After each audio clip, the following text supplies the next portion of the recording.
There we go. Okay, I'm Cynthia Hamilton with the Autism Treatment Center, and this is our parent talk session on autism insurance and the rules of the game. And I want to introduce our presenter is Sara Du Terroil, whom I've known for many years. Sara is a healthcare advocate and appeals specialist with many years in the special education field. With her knowledge of consumer protections that exist across state and federal levels, she works to empower families to take on their insurance companies when medically necessary services are denied and reduced. She conducts plan audits and helps families with appeals, both by direct representation or by giving advice and help with drafting. She combines a practical and focused approach with the relationship skills necessary to get the data you need to win your appeals. So thank you, Sara. Thank you so much for being here. Thank you so much, Cynthia. I'm delighted to be here. Good evening, everybody. As Cynthia said, I have been working in this appeals field for quite some time, but first and foremost, let me share with you that I am the mother of a special young man with autism and intellectual disability. He has vision impairment, he has other coexisting disabilities, and he is has had significant behaviors, including severe aggression. We've navigated the healthcare field with him over a number of years at a number of different levels, including emergency room, psych, med management. So I hear you and I feel you. I understand what you go through as caregivers. And the information I'm here to share tonight is relevant to autism insurance, and that's why we're here. But it's also relevant to everybody, because we all need this information and we all need to understand our rights. So it can get complex, you know, we all can get overwhelmed by this information from time to time, but I'm aiming to give you some key takeaways, a few key technical takeaways for you to take away so you can think to yourself, oh, appeals bubble, this is what I need to think about, and also some skills stuff. So as I say, I believe in building good relationships with your providers. I know ATC is a really strong provider and a believer in supporting its parents in many ways, but not all providers are that friendly. So I'd like you to feel empowered to own your healthcare rights, to understand them and take them forward so that you can be successful for your loved ones and for yourselves. So that's the aim for today. I'm going to be using some slides. I will try to make them as interesting as possible. And thank you for being with me this evening. One more thing, let me just say about my professional background. I did begin my career as an employment lawyer in the United Kingdom, in England, and then in Scotland. So I was well versed in drafting appeals and grievances, and I worked in the disability discrimination field. Currently, after my experience in the healthcare zone, I'm focusing on consumer rights. I'm not a practicing attorney. This is not legal advice. We'll talk a bit more about where the appeals process fits into this whole picture of asserting your rights. So with that said, I'm going to start my screen share here.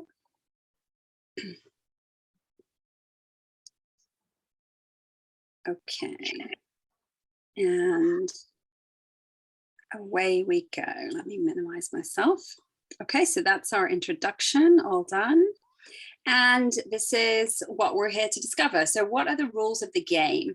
If we see the autism insurance landscape as several different players involved, what happens when somebody fouls you and you fall down because you got your debt benefits denied? How can you pick up the ball and start running again? Whose responsibility is it to score the goal?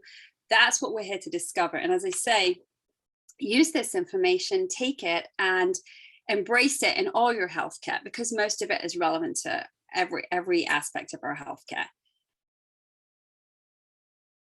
I like to put this in context because I think it's really interesting. I'm passionate about this subject. I'm passionate about the fact that over the number of years I've been involved, the insurance companies are so big and so powerful that we feel bamboozled. We don't know exactly, of all the information they send our way, how much of it can we use? How much of it is going to make a difference to us? Can we really challenge it?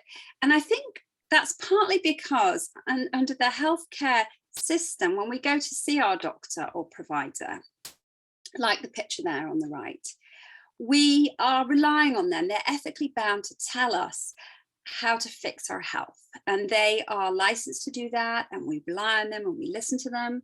We might take in the odd Google piece of information that we found ourselves, but overall we're relying on them for that. And so we've got used to that. And yet at the same time, we are consumers of healthcare. We are in a fee for service model for the most part, and even in a fee per capita model, which is like a managed care organization for Medicaid. There's still payment involved, and nobody likes to think about that. You'd never be calling up your doctor themselves and asking for a reduction in your bill, but that's the reality of it. So we have to bear that in mind. We have to remember we are consumers of this, and so those are the two most important things for you to remember from the outset. We're consumers of healthcare, and although we rely on our doctors for their actual medical care, we need to start owning those rights once again and knowing what to do with them ourselves. Then you throw in the insurer. So you've got the triangular relationship now between you, the provider in the medical office, and then the insurance company. Sometimes you've got the employer involved as well, because the employer is contracting with the insurer to give you, the family, the benefits. And then you go to the provider, and if it's in network, then the provider is going to get paid by the insurer. So this is all going on every day of our lives, right? We know out of network, in network. Most of us understand the difference. If you go out of network and you have out of network benefits, you're going to pay a different amount. Significantly, though, do we remember at that point, if we're out of network, who's doing the billing? Can I submit a claim? My advice is go right ahead and submit it anyway, because the provider will perhaps, if the doctor's office is not in network, they might not be interested in submitting it. Sometimes they will if they're really kind and they're a good provider. They might go ahead and do that for you, but they have no guarantee they're going to be paid. So oftentimes you need to do it yourself. In the mental health field, as you know, there's a chronic shortage of psychiatrists, psychologists, psychotherapists, and so many just don't deal with insurance at all. So this is the context in which we are starting to consider our rates. And then we have to consider, well, what does my plan give me? Okay, let's look at my plan, my insurer and my plan, and what rights do I have under the plan? And that's important because, so for autism, for example, the three big things you'd be looking to get coverage for in a plan would be ABA and OT and speech therapy. And so you need to understand your plan, because you can say, if it's in the plan, that's step number one, right? If it's not in the plan, you're going to be asking, should it be in the plan? And that's where you get into the detail of what kind of plan is it? Is it subject to the Affordable Care Act, where there are benefits that have to be granted within the Affordable Care Act? There's essential health benefits. Is it regulated in that way, or isn't it? And then thirdly, how do you access it? I'm sorry, that should be a number 3 there. How to access it. So great, I have all these rights, but then what happens if they stop paying? What happens if the visits run out? What rights do I have then? So these are the bubbles that should be going off in your head as you consider your own healthcare plan. So the main plan types is there are very few rules that can apply to all the plans that we would see. But the key differences you need to take away are fully funded plans versus self-funded, self-insured plans. And a fully funded plan is one that you buy in the marketplace. Mostly small employers will have, less than 200 employees. Small employers will usually do a fully funded plan like this if they have, say, less than 200 employees. Once they get above 200 employees, or once they get into multiple states, it's not worth their while to administer multiple plans from different places. So that's when they'll put together their own package, which we'll come on to in a second. If you went to the marketplace to get your plan, and perhaps you chose it specifically because you've learned that there's great autism benefits under this plan. And in the old days, there were many plans that, regular employer plans that didn't cover autism. And so people would sometimes be faced with this choice of, well, I'm going to have to go outside or add on to my own plan in order to get benefits to access ABA. So that nowadays, of course, ABA is much more prevalent in plans, but not everybody, has to be said, not everybody has got that coverage. So if your plan is fully funded, it's regulated by the Texas Department of Insurance, and it will have a certificate or an evidence of coverage as a standard plan. And the Texas Department of Insurance, when it manages external reviews, which we'll come on to, they use a federal process because they don't have their own plan. But that's what a fully funded plan is. And how do you know? Well, unlike other states, and right now I'm not in Texas, Texas has had a very strong insurance regulatory push to make things easier for consumers. I mean, a lot of this is federal, but some of it's state too. And so Texas has done an amazing job, because if you look at your health plan card, and you should be able to see if it's state regulated. If it has TDI or DOI, that means it's regulated by the Texas Department of Insurance. If it has DOL on it, it means it's regulated by the Department of Labor, because it's a self-funded plan. So self-funded plan is where the employer has chosen to own and take the risk of the financial risk that goes under a healthcare plan. For example, that an employee falls sick and has to have $1 million drug for some rare condition. That's when an employer is taking the risk of that. It becomes more cost effective for them to do that. They then can put together a package of benefits that they like. So that's the structure of a self-funded plan. What that does is it takes it outside the state framework, and it's firmly within the Employee Benefit Security Administration and Department of Labor. So people think, well, I have a problem with my insurance, I'll go call the Texas Department of Insurance. No, no, no. Can't do that unless I have a Texas regulated plan. You might find some general good information on there, but overall, they will be honest and say, we only regulate a quarter of the insurance plans in Texas. So the chances are that you don't have a plan that's regulated by us, and you have to go to your local Employee Benefit Security Administration office, or you have to challenge your employer directly when you're not getting your rights under the healthcare plan. Now, here's where it gets interesting, because most of us will end up with a card with one of the commercial insurers. And so unless we know the tricks, like, oh, you can read on your plan if it's a DOL or a DOI or TDI regulated, unless we know those tricks, we might not know whether our plan is self-funded. And it's really, really appalling and drives me crazy that employers, even large, thousands and thousands of employers whose compliance departments should know better, do not give this information to their employees. Oftentimes with clients that are not in Texas, and I have to work really hard at the beginning just to find out this basic information. Is this a self-funded plan? And I need that, and we'll see why that's so important in a moment.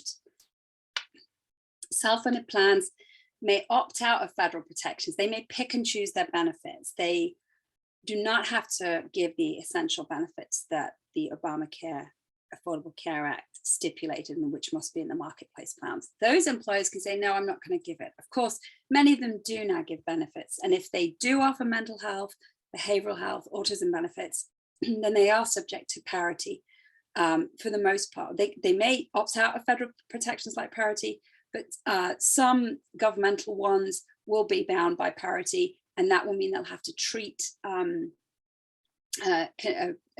benefits the same as a package as mental health benefits in a similar way to physical medical benefits. And that's just the way that the parity stuff works.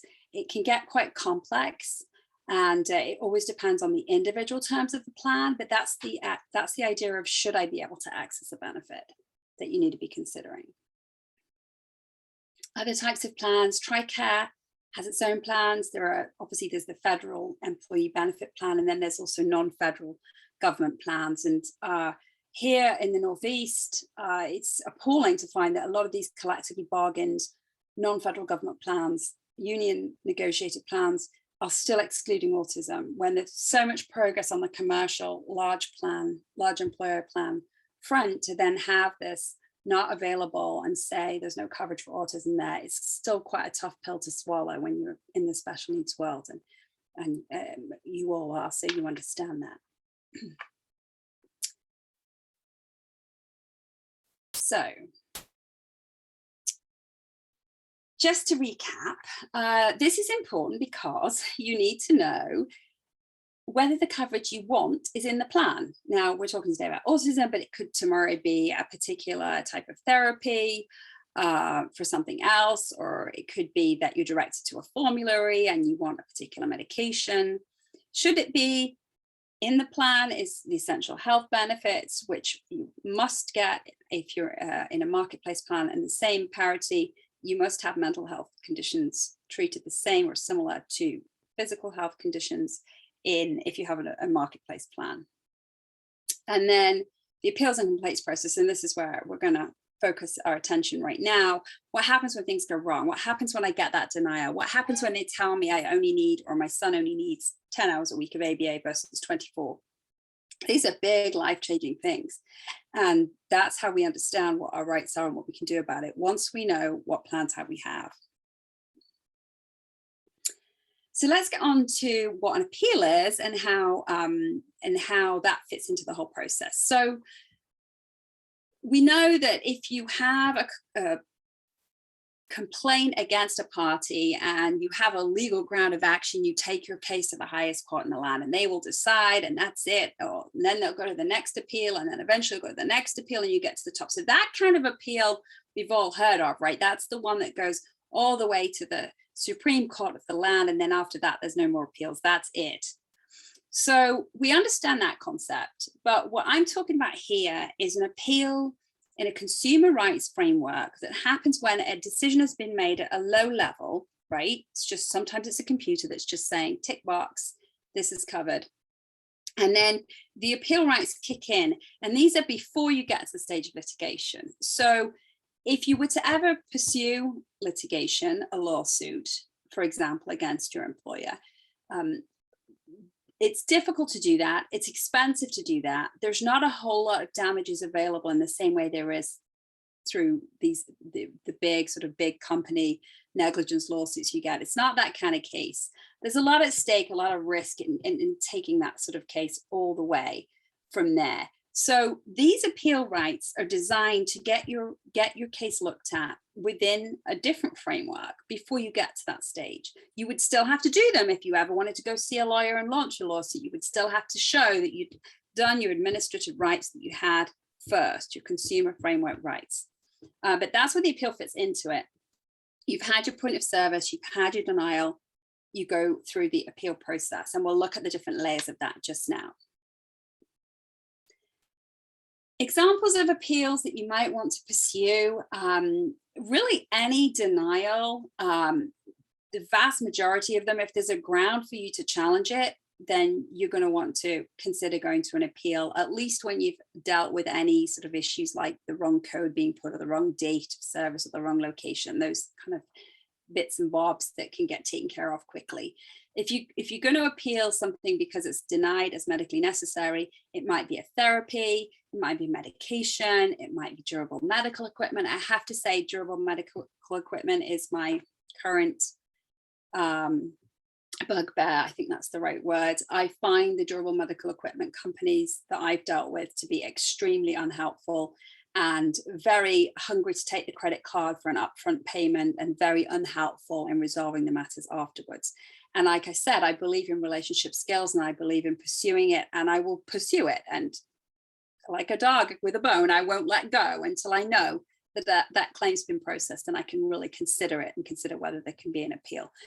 But some of the people I've dealt with in those offices have been distinctly unhelpful. And that's the problem when things are out of network or they just won't deal with insurance. That's the challenge you face. How far are you going to push them? Because they're going to rely on you not doing it. And that's just at the provider level before you even get to the insurance company. You have to have good skills to be persistent, but nice, and keep asking for what you need to try to build your case and get your money back.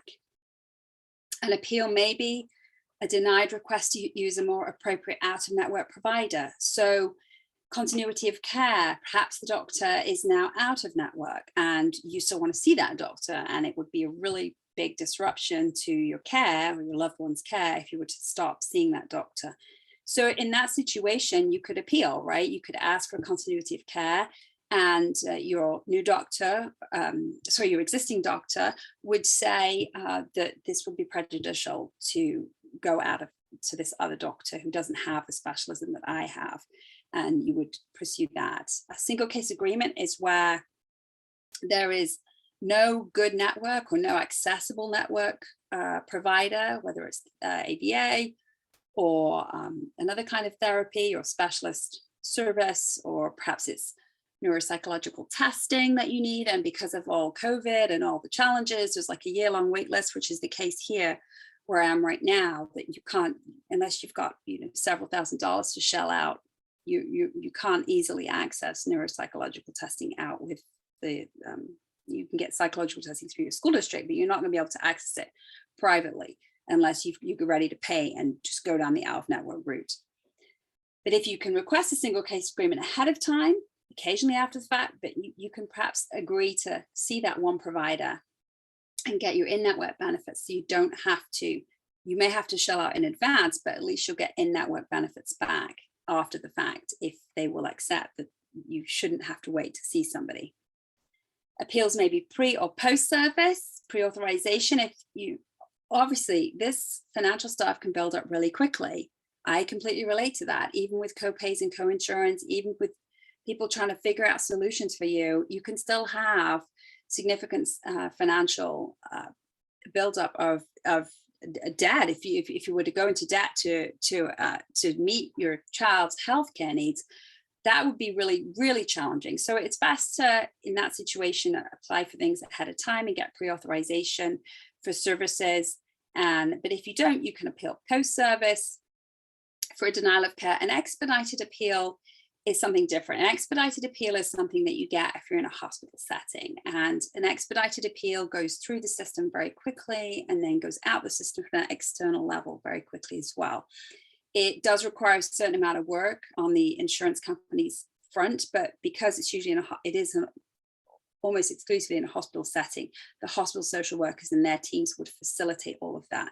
An expedited appeal also is the only time you'll get a peer-to-peer review.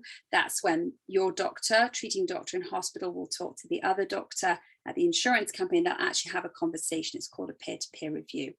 Most of the time, any sort of consideration of my doctor says this, the insurance company doctor says that, is done through a written process because you're writing your appeal and they're responding to it in writing. Appeals against visit limits, lifetime limits, dollar limits. These can get quite interesting because of the parity laws, which say that you shouldn't be applying visit limits to behavioral health conditions, and if you would not be applying them to physical health conditions. So it can get really technical and quite complicated quite quickly, but you can still appeal against that. You can certainly make that a procedural right of appeal if they've stuck something in the plan that really is not lawful any longer under the Affordable Care Act, because that did get rid of many of the provisions that were previously around for lifetime limits and dollar limits on care. And then finally, denial of appropriate hours of care.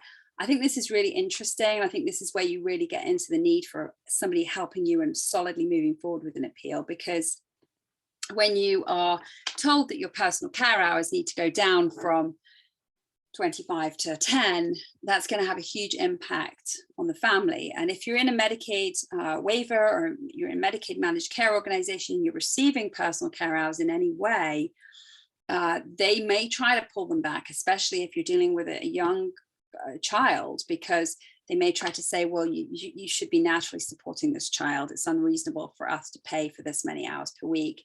And that's a classic example of where you would turn around and say, well, my data is this child cannot get out of bed on their own. They have behaviors, they're at seizure risk, whatever the data is that you're going to pull to show, no, we should not be reducing this level of care. So denial of appropriate hours of care is definitely a good example of where you're definitely going to go from there, because that's worth a lot. That's an ongoing basis. It's a weekly amount, huge impact to a family who loses care hours in that way in the home. So all of that stuff is relevant as an appeal example. So how do the appeals work in practice? So at the first level, when you first see that there's a big 0 in the plan pays column of your explanation of benefits, you're talking more of an informal reprocessing, not an appeal.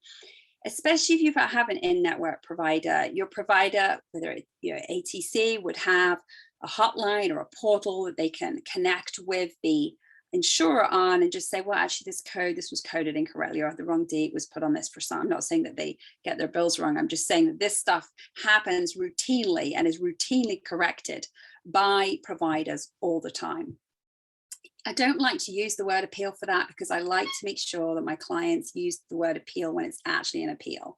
When it's been looked at again and still the plan pays zero, and you get a letter then saying that we're not paying this. And then at that point, you're like, okay, I'm going to appeal this. I'm going to take this case. I'm going to set out my case in writing why this should be paid.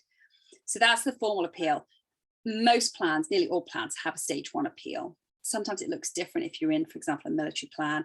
It may be, it's dealt with by at the same level, but by somebody else. And if it's, but for the most part, if we're in the commercial insurance brackets, it's an internal appeal, stage 1.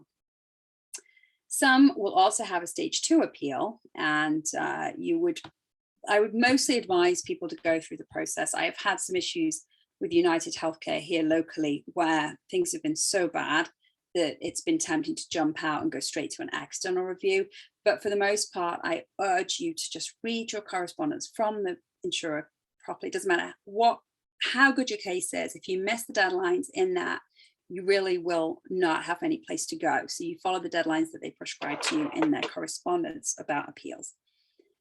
And then finally at the bottom is the external appeal. And that's when the independent outside medical reviewer will look at it. So when you get these big ticket claims where there's been an out-of-pocket amount paid by a desperate family, had to put an emergency psych stay on their credit card because the private psychiatric provider or inpatient residential treatment provider will not accept any insurance, and then you want to make sure you fight to get that money back, and you fight all the way and take it outside the insurance company. So let's have a quick look at the types of denial and where they fit into the process. So this would be from an EOB, an explanation of benefits, and you should all get to know this. It's very tempting to, obviously, and most of us don't now have them paper copies. But in some ways it can be good to have a hard copy of these just to really be able to look at it, unless you've got a super duper computer and you can see it all spread out nicely and you can home in on the areas. I personally like to have a hard copy or receive it by email, and if there's a problem, I'll print it out and highlight the areas, because they're very technical to read, these explanation of benefits, and you really want to home in, because these codes at the bottom are what is going to be your trigger for why this claim has been denied.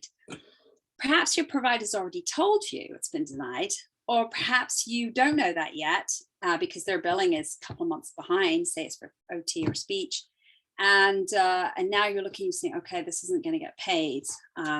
What's my strategy going to be? What's my plan going to be?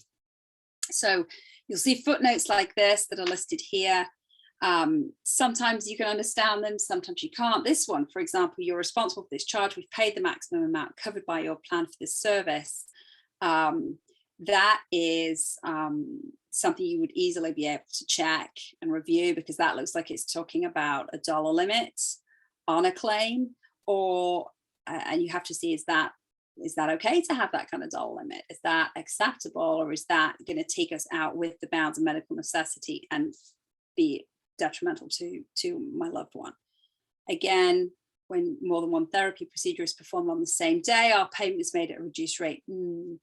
Let me take that one back to the provider and ask them, and they will be able to help you with those kinds of things. Then the one at the bottom is for administrative use only. You'll see that if you've got a single case agreement that takes your case out of the normal processing, and so that's the kind of code you would see attached to that, because the system that's going to process these claims has to have something to trigger it to pay you a certain amount, because you've negotiated a single case agreement. So we've got a denial, and this one is an example of a speech appeal. And so with a stage 1 internal appeal, what I advise is, knowing that you have these other rights of appeal, you want to make it solid, but you're not going to go put everything under the sun in there. You're going to have a decent shot at trying to get this one sorted out.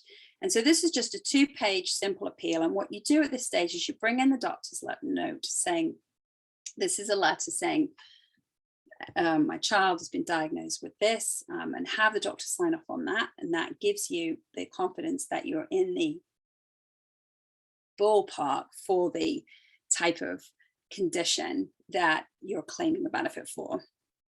And then bring in an evaluation from the provider. So be your speech provider, this particular type of therapy is needed.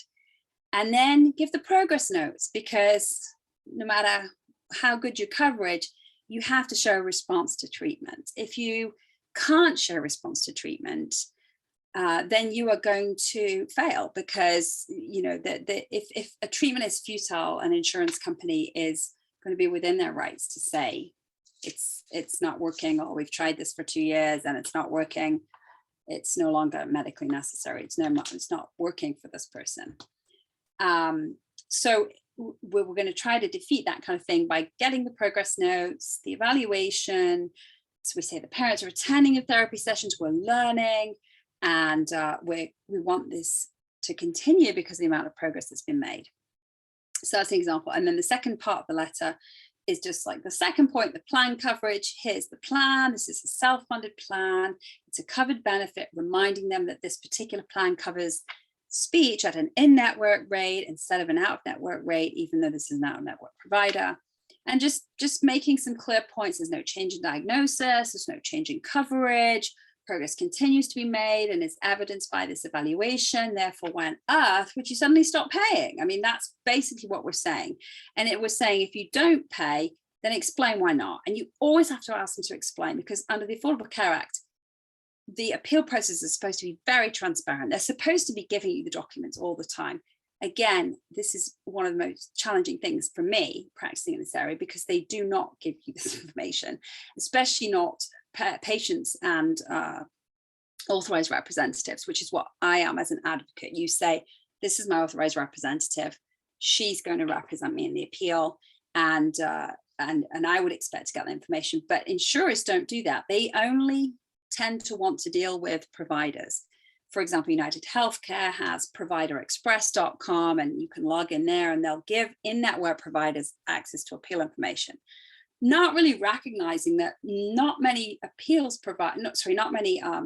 direct providers of services will take that healthcare rate all the way to the top to this external appeal. So it's very challenging. You have to push for that information. If they don't send it to you, you need to make a note of that, because it's really bang out of order for them not to be giving you that information. So this is an example of what they might say back when they've had a look at the notes and they've decided that we're going to pull some bullet points about why we think occupational therapy is generally accepted and why your case doesn't meet that standard. So they've said these criteria would apply to provide task-oriented therapies designed to significantly improve, develop, or restore physical functions, or to learn or relearn daily living skills. And then they come in with this sort of, they're homing in here on this, and they're going to use this to deny. Considered medically necessary only if there's a reasonable expectation that occupational therapy will achieve measurable improvement in the member's condition in a reasonable and predictable period of time. And then they look at the notes and they say, it does not appear to support sufficient objective and functional progression being achieved. So when you see words like functional progression, this is when I want you to have a light bulb in your head about you as a caregiver, or if it's your own healthcare, that you own that information too. So not only do you own the healthcare right, but I want you to think of yourself as a walking data set. So you hold that data. You know that if Joe can use his knife and fork better instead of sit up at the table better, that's functional progress. You know that if sleep has improved over a period of time and his academic progress has, he's shown more academic progress, you know that data. Now, you got to be careful when it comes to the academic stuff, because They're not going to cover anything that's educational. But what my point is that if overall the progress with his medication, his sleep medication, is so significant that it's impacted his whole life, including his school life, you have that data. So functional progress, think of progress, think what you can add to this story when you're considering how to do an appeal. Because the point of an appeal is that you're showing medical necessity generally. This is an established treatment for this condition. Occupational therapy is designed to improve, develop, or restore physical functions lost. And then you have to say specifically medical necessity specifically to that individual. How do you show that they made that progress? And that's where your progress notes can come in. So that's the key takeaway from appeal. You must show general medical necessity or a medical necessity of that standard of care, and you must show specific medical necessity for your individual case.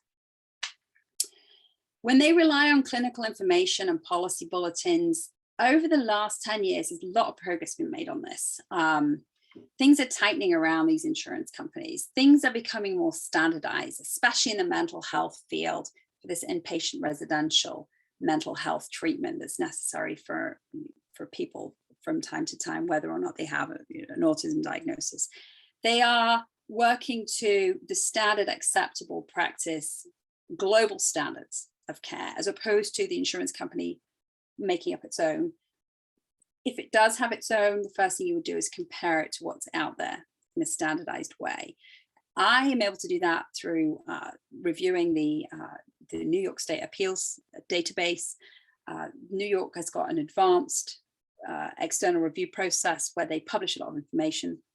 It's super helpful. It's just as relevant to everybody else in the country. It's not, if you live in New York, you can use this. It's like anybody can look at this, and I will be doing some more sessions on this. If you're interested in learning more about any of this, you can email me and you can join some of my other free lunchtime sessions where I look at some of this in a bit more detail. I've got one of which will review some case studies and looking at how you can find standards of care that apply, and especially for autism. I do have a couple of examples coming up in a second as well.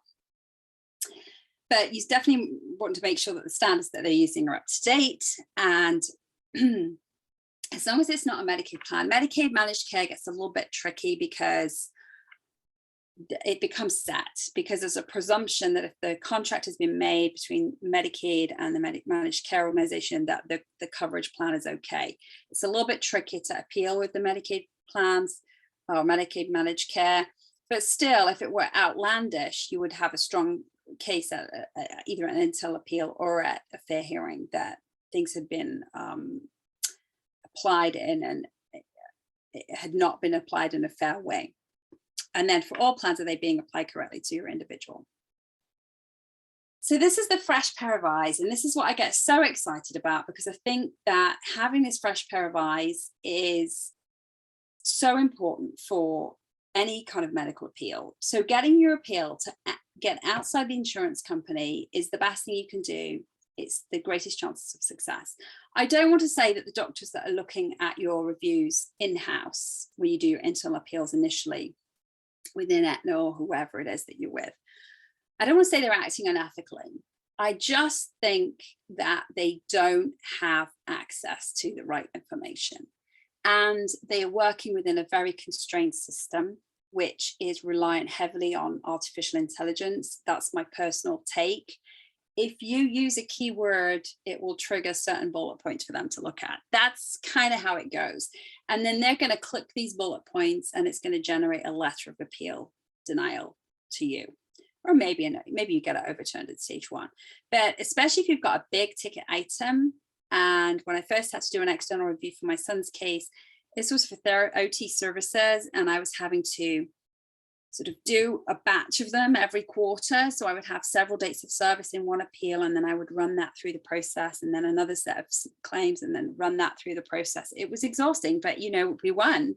And then as soon as we got the external review decision that said, no, this is medically necessary for this child, I was then able to say easily on the other claims, the other sets of claims, look, it's over. This has been determined in be medically necessary. So you have to get to the fresh pair of eyes. That's the other key takeaway I want you to have from tonight. The external review is this fresh pair of medical eyes, which is why I've got the cross right there. It should be a red one, I suppose. It's a fresh pair of eyes on decisions that go against you. That would be an adverse benefit determination. This is the language of the Act, which involve medical judgment, because that doctor that's sitting there in the appeal company that is so busy and is dealing with thousands of cases and hasn't really read your medical records or the progress notes you supplied, or he might say he has, but we don't really think so, has that doctor acted reasonably?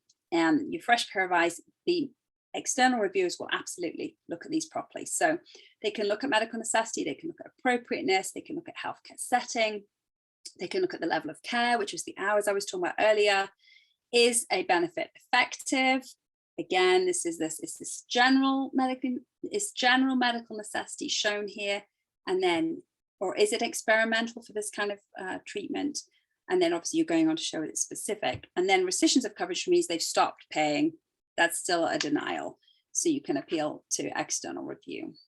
Self-funded plans must now have rights of external review. Before the Affordable Care Act, they didn't. They did have internal rights, but no external rights.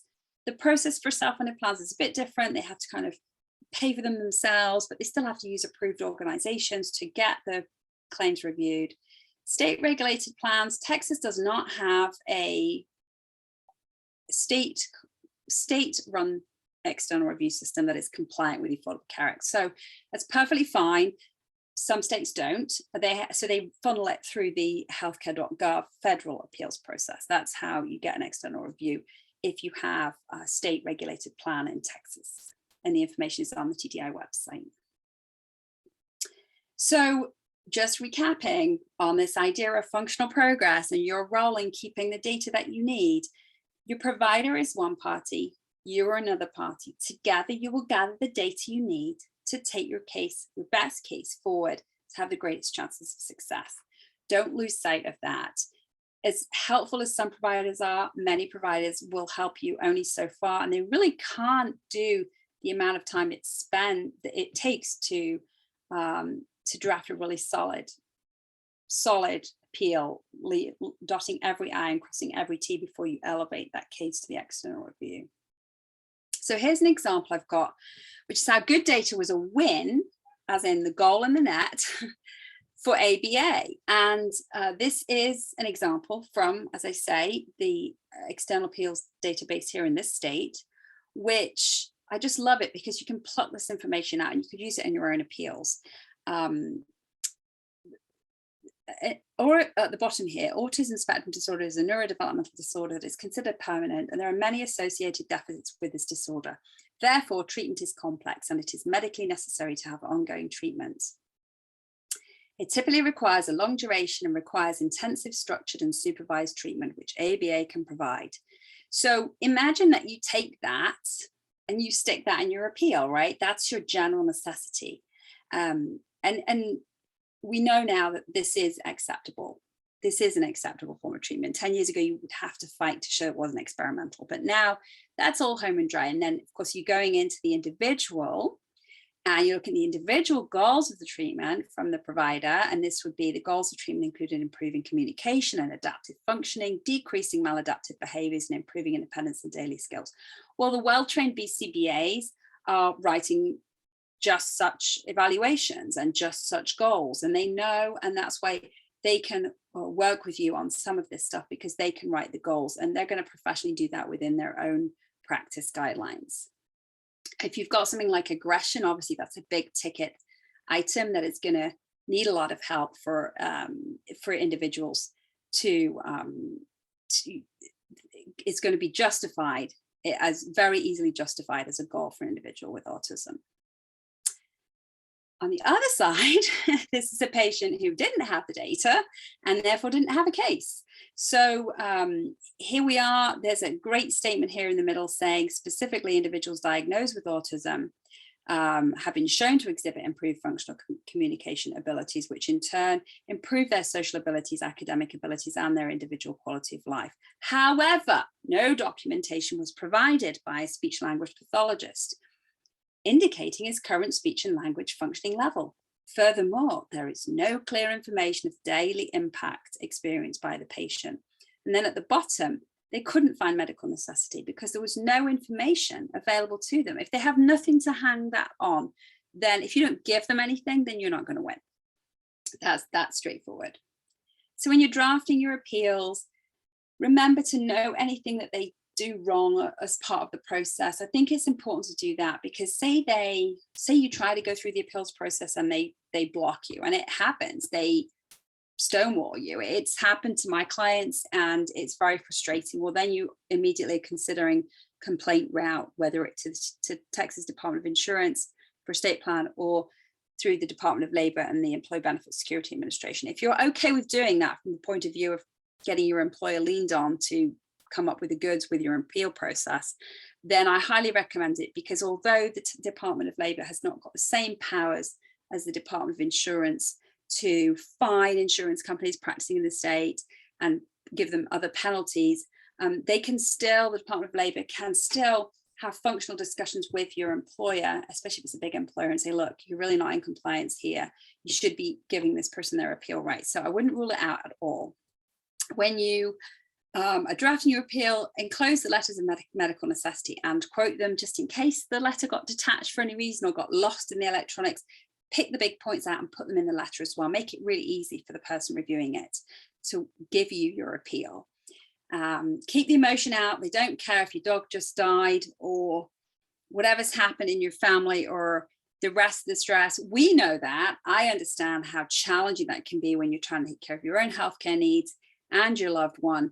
But this is about showing that that treatment is applicable generally and is an acceptable medically necessary treatment for this condition, and then showing it for your person, for your case.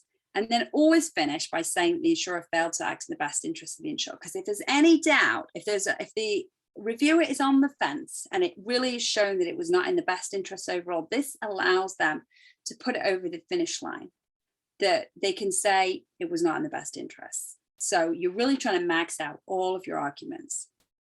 So now you know your plan. Be on top of your explanation of benefits, take control, take charge. If you find it overwhelming, then look out for the really significant ones. Like I say, the ongoing hours of care, ABA is a great example.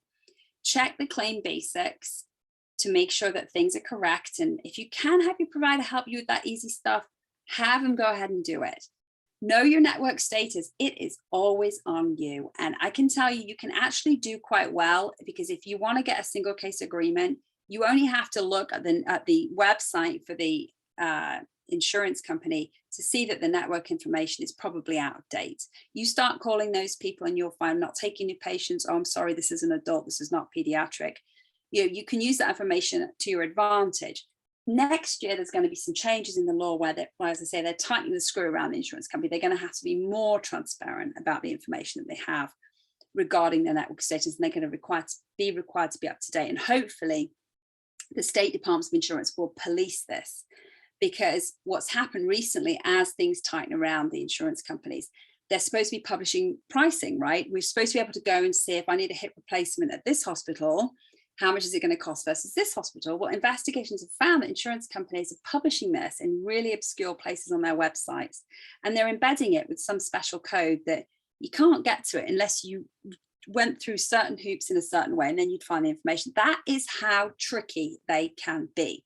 So know that it's on you to know the network status, beat them at their own game, and make sure you keep your procedure codes, make sure you're on top of your payments to the provider so you can keep them on side, and then understand the appeal process in your plan, because as I say, you must follow that to the letter.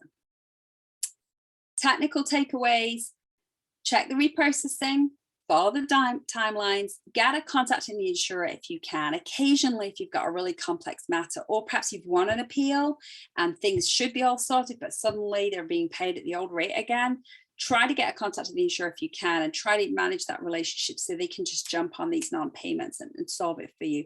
And always know that you'll have your right to go appeal again if you have to, but you've used that information in a practical way.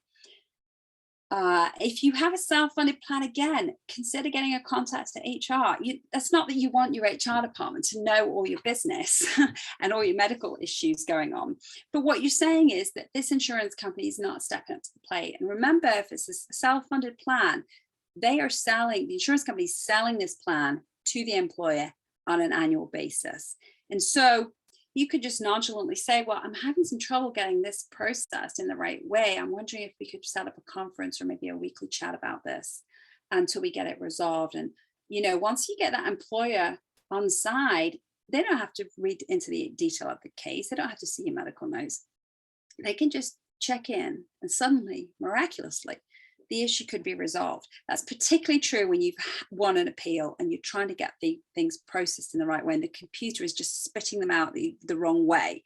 And that happens a lot. This technical stuff happens. Insurance companies make things up as they go along. They don't take their statements at face value. They may come up with a lot of fancy language, whereas you will make it personal. So, doing a quick energy audit, I'd like to think that with all the time you're spending on managing your loved one's needs, you want to be practical about how you keep your data so that you have this progress information when it's ready. Keep good notes now. Make sure you have that good relationship with your provider office, and that you also keep your doctor up to date. Don't assume that they know you. It seems to me it takes like at least 5 years for them to really remember you and remember the child and really build up. It depends on the provider, obviously. Some are better than others, but make it easy for them. Bring in a list of bullet points and put it in the folder. So when that doctor gets the call, I need a letter of medical necessity. Open the folder. Oh yeah, he's got this condition as well, because it's not a perfect system. They don't always talk to each other. You have that information. You go to that specialist. You go to this specialist. Have them talk to each other. Have as much data as you can that's going to help your case. Keep good records.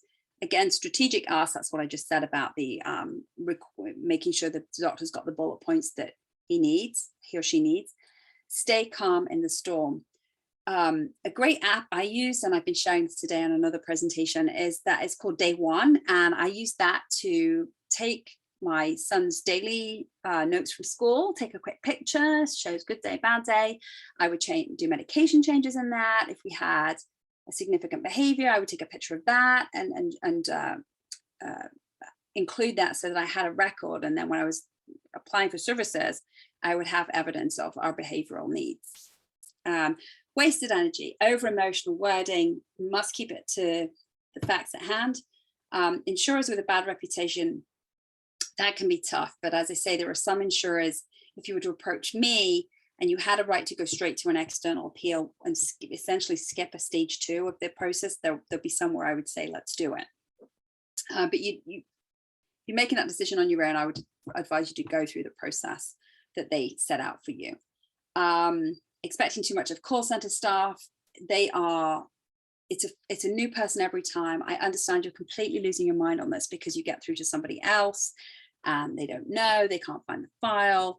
United Behavioral Health and Optum and all this stuff they have this fancy division that they've set up. But if you call at the wrong time, your call will go through to the other place and they will say, I can't see this appeal. I don't think we've had this appeal. And they sent this appeal in like 3 days ago. It was by fax. Why can't they see this appeal? And this has happened to me recently, that at a certain time, the call center is not staffed enough. They send the behavioral calls over to the medical call center and they can't see the appeal. They're in a different system. They don't even eventually I got that information, but that's the kind of thing we are dealing with as consumers. It's outrageous. And then rushing to meet appeal deadlines rather than being proactive. So if you have this information, just take stock. This is a lot. I know it's a lot. I've tried to make it as simple as possible, but it is a lot. But I want you to take stock and just take that ownership and imagine that appeal and imagine taking control of your data just a little bit more so that you're ready for it if you should ever need it. And I know with ATC, you're dealing with an amazing provider, but things happen and insurers can be unpredictable. And sometimes they can dig their heels in. And even with an in-network provider, they may not want to continue services. It may just be too much. As our children with autism age, it's more of a burden and there's more of a tug or a tension between who's going to pay for all these services. And that's the challenge that we face. So this is my boy, and he's my pride and joy, and you all know what that's like. But as I said, I'm motivated to be in this arena because of him, because of the challenges we faced, and fighting for access to benefits is something that, you know, I do through legislative advocacy as well. And I urge you all to, if you to take this on board, what I've said, run your own appeals. But if you need help, I'm here. I can do just telephone advice if needed. The first call is always complimentary. I can review your plans to see if there is something in there that should not be in there. If you're part of an organization, I can offer detailed trainings like this one, or I can break it down into smaller bite-sized chunks, because we have gone through a lot this evening. Having said that, I'm delighted that you had me here tonight, Cynthia. I hope that you've all found this information helpful, and I will take some general questions if you have any. This is great. Thank you so much, Sarah. I do not see any questions in the chat yet, but I'm going to give you guys an opportunity if you have a question. Sarah, do you mind typing your email address into the chat session? And that way people can copy that, and also your phone number. Or if you have a chance to just do a screenshot of the screen up there to keep that. I will, Sarah, if you will send me the slides for this, if you don't mind, I will forward it to everyone that was on the call tonight. And also we'll probably be sending you a survey. I haven't done these in the past, but Sarah mentioned that she does those in the past, and that would definitely help us get some feedback on the presentation, what kind of information was helpful, what other kind of information might be helpful to you as well. And the recordings, I will also email a link to the recording to you, and they will be housed on our ATC website at atcoftexas.org. We have a new resources page that is almost completed. It's not yet, but you'll be able to go to that resource pages and find those. You'll find those on our drop-down menu. It should be up within a week, but I will email everyone a copy of the link to the video so you can get those. You're welcome to raise your hand if you'd rather, but I understand if not. Quite all right. I am going to go ahead and stop the recording here, but we'll stay on a few more minutes in case y'all have any questions. And again, thank you so much, Sarah. Everybody that's on, stay on there. We'll answer some questions, and have a good evening.